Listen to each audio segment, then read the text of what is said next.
Nous sommes ici rue Émile Cheyne, qui est une rue qui est parallèle à la rue du Nord, dans un secteur qui est pris entre la rue des Poissonniers, qui est traversée par la rue Boineau.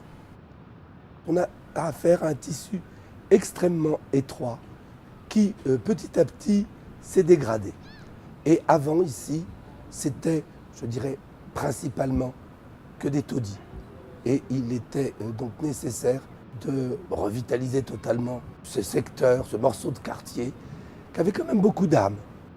Dans le souci, non pas de faire disparaître ce tissu extrêmement caractéristique de Paris, mais de le faire renaître et de le rénover en apportant une réelle mixité sociale et une diversité des programmes.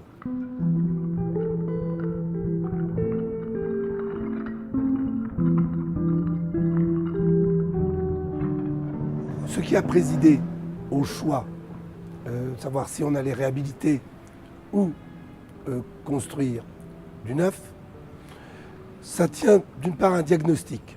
Et puis il y a aussi le plaisir du neuf. Et on peut imaginer quelque chose de plus beau, une aventure, quoi. On peut constater que chaque bâtiment semble vouloir se construire avec sa propre architecture, ses propres matériaux. Alors ça a une vertu bien évidemment pour briser l'échelle, ça a une vertu aussi, je dirais, d'humanisation. Il y a ici des rapports à la rue, à l'autre, à des proximités qui d'une certaine manière se satisfont pleinement de variations de matériaux. Ce jardin, il a d'une part un rôle important parce que les enfants y jouent, mais aussi parce qu'il établit une relation, un rapport entre la rue du Nord et la rue Émile Cheyne, qui sinon ce seraient deux rues parallèles qui sembleraient s'ignorer.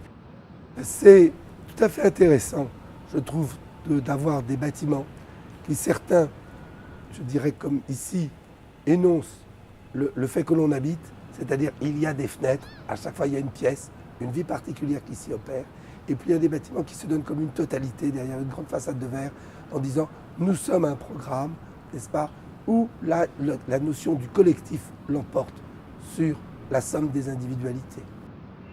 Il se trouve que vraiment les architectes qui ont travaillé ici, ils ont fait preuve d'une grande inventivité et d'une grande générosité.